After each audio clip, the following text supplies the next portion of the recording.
নমস্কার। আরো একবার সবাইকে আন্তরিক অভিনন্দন। আজকের এই আলোচনাটি মূলত মেষ রাশির মানুষদের জন্যই গুরুত্বপূর্ণ থাকবে। কারণ আজকের এই আলোচনার মধ্যে দিয়ে আমরা জানবো সম্পূর্ণ জুলাইয়ের পর থেকে ডিসেম্বর মাস পর্যন্ত এই 6 মাস মেষ রাশির মানুষদের জন্য কেমন থাকবে, আর সেই সম্বন্ধিত 7টি মহাভবিষ্যৎবাণী নিয়ে আজকের এই আলোচনার মধ্যে দিয়ে আমরা জানার চেষ্টা করব, যেটা কিন্তু আপনাদের জীবনে ঘটবে আর অবশ্যই ঘটবে। According to house, according to planet, সমস্ত কিছু ডিটেলস আলোচনা করব। তো সম্পূর্ণ ভিডিওটি অবশ্যই দেখবেন। আলোচনা যদি ভালো লাগে লাইক, কমেন্ট এবং শেয়ার করতে পারেন। আমার সাথে যারা পার্সোনালি যোগাযোগ করতে চাইছেন, জন্মছক যারা বিচার করতে চাইছেন, ভিডিও ডেসক্রিপশনে এবং ইন্ট্রোতেও নাম্বার দেওয়া থাকবে, আপনারা ফোন করে কিংবা হোয়াটসঅ্যাপের মাধ্যমে বুকিং করতে পারেন। তো চলুন আলোচনা শুরু করা যাক। আমাদের প্রথম ভবিষ্যৎবাণী, 2 জুলাইয়ের পর থেকে 13 সেপ্টেম্বরের মধ্যবর্তী সময়ের মধ্যে আপনাদের রাশির লর্ড মঙ্গল গ্রহ, যিনি আপনাদের ষষ্ঠ ভাবে অবস্থান করবেন, এই সময় কিন্তু মঙ্গলের অবস্থান কোনোভাবেই ভালো থাকবে না। তো এই সময়ের মধ্যে স্বাস্থ্য সংক্রান্ত দিক থেকে কিন্তু প্রবলেম আপনাদের অবশ্যই থাকবে। এই সময় আপনাদের শারীরিক দিক থেকে কিন্তু দুর্বলতা থাকবে। এই সময়ের মধ্যে মঙ্গলের দৃষ্টিও পড়বে আপনাদের দ্বাদশ ভাবে। তো যে কোনো দিক থেকে খরচ আপনাদের বাড়তে পারে। তো এই সংক্রান্ত দিক থেকে সিরিয়াস আপনাদের থাকতেই হবে। এই সময়ের মধ্যে কিন্তু দূরে কোথাও ভ্রমণ আপনাদের করতে হতে পারে, সেই সম্ভাবনাও থাকবে। তবে 13 সেপ্টেম্বরের পর থেকে 28 অক্টোবরের মধ্যবর্তী সময়ের মধ্যে মঙ্গল আপনাদের সপ্তম ভাবে প্রবেশ করবেন। এই সময় স্বাস্থ্য আপনাদের অবশ্যই ভালো হতে দেখা যাবে। তবে এই সময় কিন্তু আপনাদের মধ্যে রাগ জেদ একটু বেশি থাকবে। যে কোনো দিক থেকে আপনাদের মধ্যে ধৈর্য শক্তির অভাব দেখা দিতে পারে।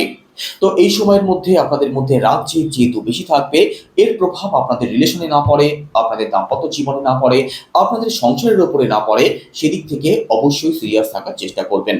তবে 28 অক্টোবরের পরবর্তী সময় মঙ্গল আপনাদের অষ্টম ভাবে স্বরাশিতে বিপরীত রাজ্য তৈরি করবেন। এই সময় কিন্তু ঋণ, রোগ, শত্রুকে আপনি অবশ্যই দমন করতে পারবেন। যে কোনো বিপরীত পরিস্থিতি থেকে মঙ্গল গ্রহ আপনাদেরকে অবশ্যই বের করে আনবেন।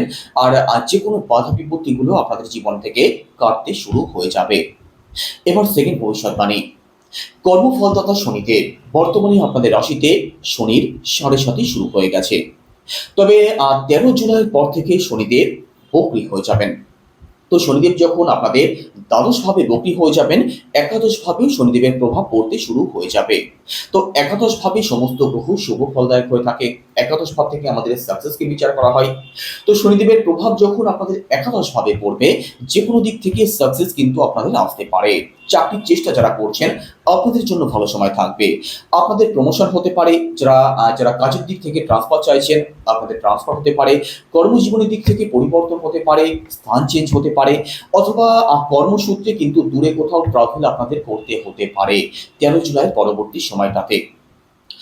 এই সমস্ত দিকগুলো আপনাদের ভালো থাকলেও 13 জুলাইয়ের পরে কিন্তু আপনাদের মধ্যে ওভার থিঙ্কিং, হেডেক অবশ্যই বাড়তে দেখা যাবে। এছাড়া ফরেন কানেক্টিভিটি আপনাদের বাড়বে, সেই সম্ভাবনাও কিন্তু থাকছে।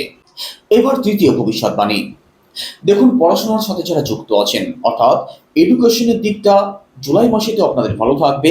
তবে আগস্টের পর থেকে মিড সেপ্টেম্বর পর্যন্ত এই সময়টাতে পড়াশোনার জায়গাটা কিন্তু খুব ভালো না থাকতে পারে। এই সময়ের মধ্যে পড়াশোনার দিক থেকে ইফোর্ট কিন্তু আপনাদের দিতেই হবে। বিশেষ করে যদি কোনো এক্সাম থাকে, সেক্ষেত্রে তো ইফোর্ট আপনাদের দিতেই হবে, না হলে কিন্তু পড়াশোনার দিক থেকে প্রবলেম চলে আসবে। এই সময়টার মধ্যে এডুকেশনাল বড় কোনো সিদ্ধান্ত না নেওয়াটাই আপনাদের জন্য বেটার হবে।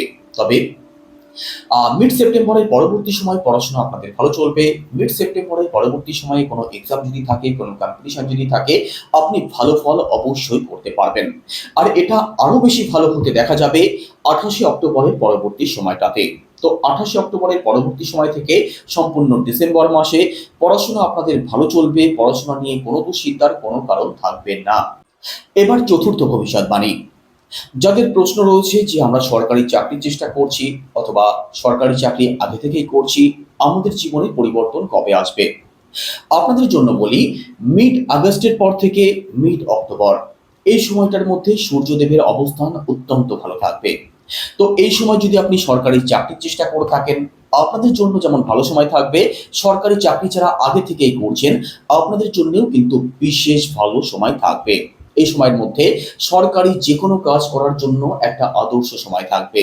তো সরকারি কাজ যাদের দীর্ঘদিন ধরে আটকে রয়েছে, এই সময়ের মধ্যে চেষ্টা করুন সেই কাজ অবশ্যই হয়ে যাবে, তার সম্ভাবনা থাকবে। একই সাথে সরকারি চাকরির চেষ্টা যারা করছেন, আপনাদের সফলতা প্রাপ্তি হতে পারে।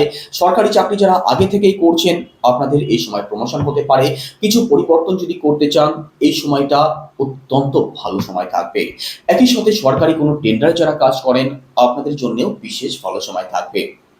একই সাথে সন্তানের কথা যদি বলা হয়, সেক্ষেত্রে সন্তানের জন্য দেখুন মিড সেপ্টেম্বরের পর থেকে মিড অক্টোবর, একই সাথে মিড নভেম্বরের পর থেকে মিড ডিসেম্বর, এই সময়টা কিন্তু সন্তান পক্ষ আপনাদের ভালো থাকবে না। এই সময়ের মধ্যে সন্তানের দিক থেকে ছোটখাটো প্রবলেম আপনাদের আসতে পারে। যারা ফ্যামিলি প্ল্যানিং করতে চাইছেন, সন্তান নেওয়ার কথা যারা ভাবছেন, আপনাদের জন্য কিন্তু এই সময়টা খুব ভালো থাকবে না। বাদবাকি সময়টা আপনাদের জন্য ভালো থাকবে। বাদবাকি সময়ে আপনারা ফ্যামিলি প্ল্যানিং অবশ্যই করতে পারেন। এবার আমাদের পঞ্চম ভবিষ্যৎবাণী। দেবগুরু বৃহস্পতি আপনাদের থার্ড হাউসে অবস্থান করছেন। একই সাথে দেবগুরুর দৃষ্টি পড়ছে আপনাদের সপ্তম ভাবে, আপনাদের নবম ভাবে, আপনাদের একাদশ ভাবে।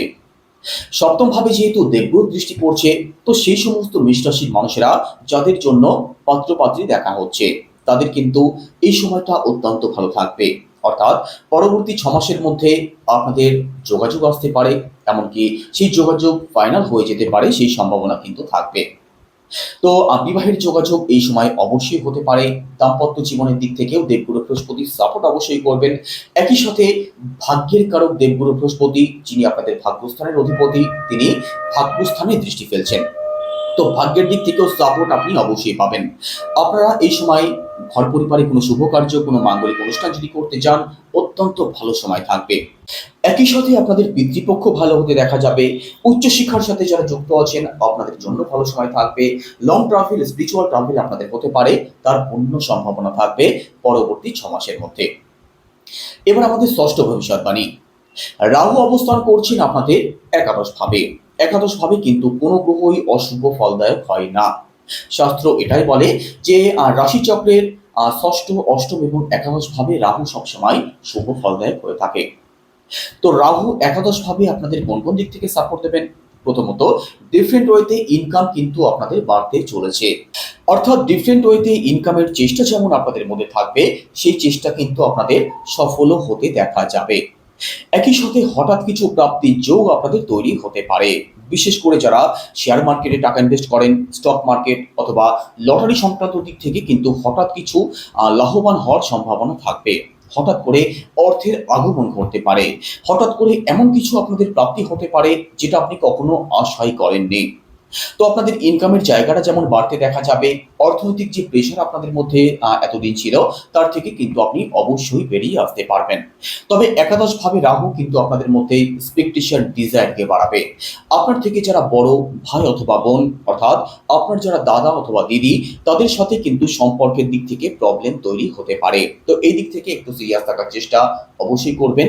তবে হঠাৎ করে রাহু আপনাদের জীবনে বড় কোনো পরিবর্তন আনতে পারে, বড় কোনো সাকসেস আনতে পারে, বড় কোনো অ্যাচিভমেন্ট কিন্তু রাহু নিয়ে আসতে পারেন। সেক্ষেত্রে আপনার পার্সোনাল বাচ্চার কেমন আছে, সেটাকে অবশ্যই পরীক্ষা করে তবেই দেখতে হবে যে কতটা কি শুভ ফল আপনাদের প্রাপ্তি হতে পারে। এবার অন্তিম এবং শেষ ভবিষ্যৎবাণী। আপনাদের নবম ভাবের লর্ড দেবগুরু বৃহস্পতি নবম ভাবে দৃষ্টি ফেলছেন। একই সাথে আপনাদের দশম ভাবের লর্ড কর্মফলদাতা শনিদেব, তিনিও আপনাদের নবম ভাবে অর্থাৎ ভাগ্যস্থানে দৃষ্টি ফেলছেন। তো এখান থেকে কিন্তু আপনাদের ভাগ্যের অনেক রকম ভাবে পরিবর্তন করতে পারে। এই সময় আপনাদের কাজের পরিবর্তন যেমন করতে পারে, নতুন কিছু চিন্তা ভাবনা যেটা এতদিন চিন্তায় করে গেছেন কিন্তু সেটা কোনোভাবে বাস্তবায়িত করতে পারেননি, সেই সমস্তগুলো কিন্তু এবার বাস্তবায়িত হওয়ার সম্ভাবনা থাকবে। আপনাদের মধ্যে চেষ্টা এবার দেখা যাবে। আপনি যেটা চিন্তা ভাবনা করবেন, সেই অ্যাকশন, অর্থাৎ আপনি অ্যাকশন ওরিয়েন্টেড হয়ে যাবেন। তো এটা আপনাদের জন্য অত্যন্ত শুভ ফলদায়ক থাকবে। ভাগ্যের সাপোর্ট আপনি অবশ্যই পাবেন। একই সাথে ফরেন কানেক্টিভিটি আপনাদের বাড়তে দেখা যাবে। একই সাথে বিদেশি কোনো সংস্থায় যারা চাকরি করছেন, আপনাদের জন্য যেমন ভালো সময় থাকবে, একই সাথে এমএনসি কোনো কোম্পানিতে যারা চাকরির চেষ্টা করছেন, আপনাদের উভয়ের জন্যই কিন্তু পরবর্তী 6 মাস অত্যন্ত ভালো থাকবে। তো বুঝতেই পারছেন যে পরবর্তী 6 মাস আপনাদের জন্য অত্যন্ত গুরুত্বপূর্ণ থাকতে চলেছে। তবে আবারও বলছি, আপনাদের রাশিতে কিন্তু 7.5 শুরু হয়েছে। সেক্ষেত্রে আপনার জন্মছকে শনিদেবের অবস্থান কি আছে? শনিদেব অত্যন্ত শুভ অবস্থায় আছেন না খুব খারাপ অবস্থায় আছেন? শনিদেব মিত্রের ঘরে অবস্থান করছেন না শত্রুর ঘরে অবস্থান করছেন? শনিদেব উচ্চস্থ আছেন না নিচস্থ আছেন? এই সমস্তগুলো বিচার করার পরেই কিন্তু বোঝা যাবে যে এই ফলগুলো আপনাদের জন্য কতটা কি কার্যকরী হতে চলেছে।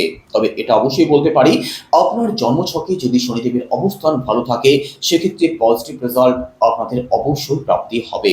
কারণ 7.5 অথবা শনির দশাতে মানুষ খুব নিচু স্তর থেকে কখনো উঁচু স্তরে পৌঁছে যায়, সেটা কিন্তু মানুষ বুঝতেই পারে না।